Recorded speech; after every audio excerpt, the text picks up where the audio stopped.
SBM بودكاست. The topic of the evening, which is all about the insulin resistance. And I think this is all linked with diabetes. Yeah. Right? So, Yeah. So the insulin resistant happened before the diabetic happened. Study found that we can be insulin resistant for example, 10 years after that, the patient will develop the type 2 diabetic. So it happened when the body, the cells, for example, the pancreas and the cell in the body cannot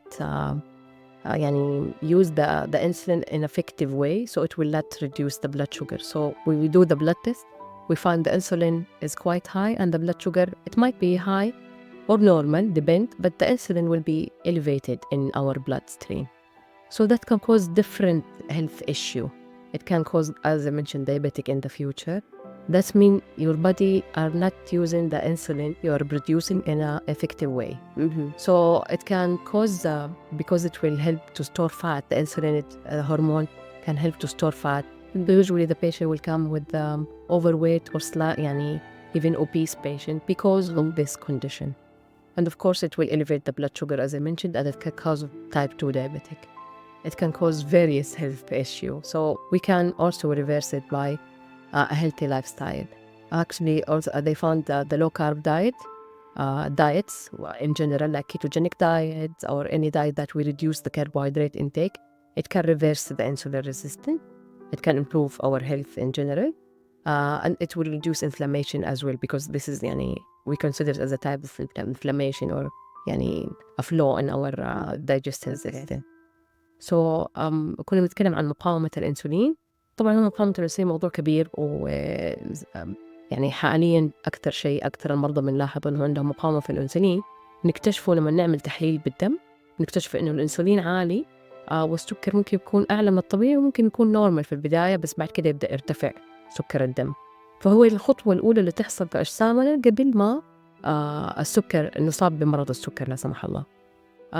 فأول ما نكتشف شخص عنده مثلا مقاومة في الأنسولين، فالأفضل نحطه على حمية تكون منخفضة في الكربوهيدرات. أي حمية منخفضة في الكربوهيدرات تساعد، بس عموما كل ما قللنا الكربوهيدرات جسمنا بيرتاح وبتتحسن فعالية الأنسولين. هذه في كثير أشياء تحسن فعالية الأنسولين زي الحميات هذه، أشهرها حمية الكيتوجينيك دايت اللي احنا بنستبعد فيها مجموعة النشويات، أو زي ما قلت أنه أي حمية تكون النشويات فيها منخفضة. كمان بنركز أن نبتعد تماماً عن السكريات، الأغذية المكررة، الزيوت المصنعة، نمط الحياة بنعدله، بيكون نحاول نكون more active، نتحرك أكتر ونعمل رياضة أكتر، وتبدأ إن شاء الله تتحسن مقاومة الأنسولين، تختفي من عندنا. في مكملات تساعد كمان على تحسين مقاومة الأنسولين، أشهرها خل التفاح مثلاً. كمية الألياف برضو لازم نزودها، فممكن ناخد إما مكمل فايبر أو نحن نزود كمية الخضار اللي ناكلها. والمكمل الثالث اللي هو يعتبر مادة غذائية اللي هو البربرين، مستخلص من عشبة، بيساعد مرة كتير في إنه يحسن مقاومة الأنسولين. Okay, for the awareness of our listeners now, in diabetes we have two types, right? So there's type 1 and type 2. Yes. So can you just briefly explain to them the difference of these two? And is this insulin resistance is for both of the types, or? Actually, yeah, okay. So insulin resistance can come with type 2 diabetic, actually. It is there before we diagnose with type 2 diabetic, we can have the insulin resistance. But type 1, it can usually come because of the pancreas stop working. It is an autoimmune disease. So usually it comes in children usually. So the patient will diagnose in early age, not like type 2 diabetic. For type 1, we use insulin because the body cannot produce insulin. But in type 2 diabetic, the insulin is inactive. There is insulin, but it is not sensitive.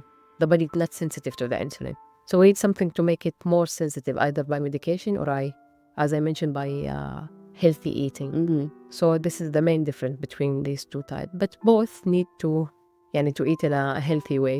Both we need to watch our carbohydrate intake.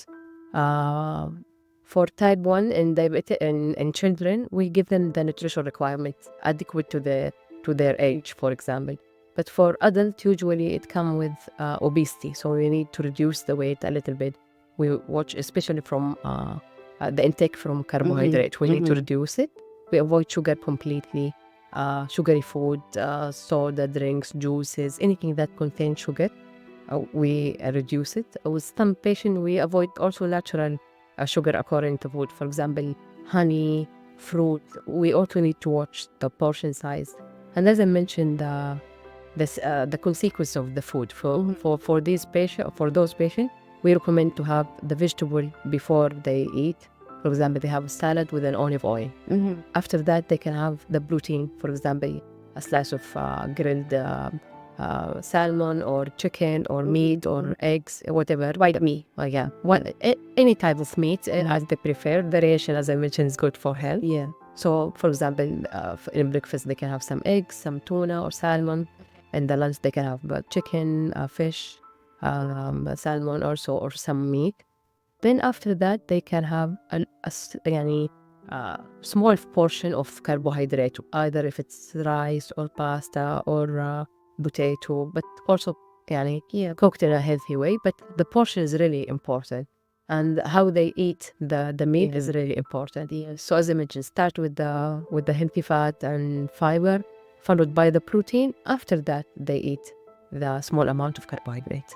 Okay. So, those people who are really suffering with diabetes, there are also times when the sugar of the body, the sugar, it comes down until they become hypoglycemic. Yeah. So I heard that this is really dangerous compared to being, the sugar is too high. Yes, more Because it can go to coma. They can go to coma, yes. Yeah. So usually we see it with type 1 diabetic, because they took a high amount of insulin without calculating the right dose for insulin and or without eating the whole meal.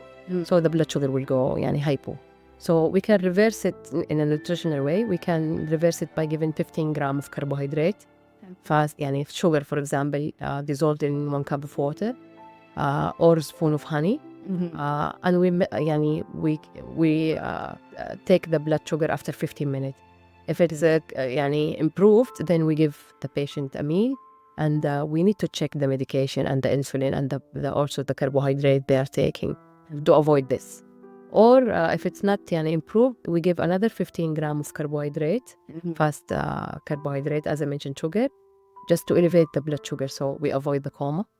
And we give them a meal, so it will stabilize the blood sugar. So it means only that the diet of the patient really has to be consistent, monitored. Monitored, Yeah. And we should avoid just giving insulin without food or food without calculating the right dose of insulin. So really they have to go to the doctor in a regular way, and just to check the medication, go to the dietitian regularly to also to check the eating they are taking, the eating habit. And so usually the insulin, when you give it to the patient, does it usually be given before meal or after meal?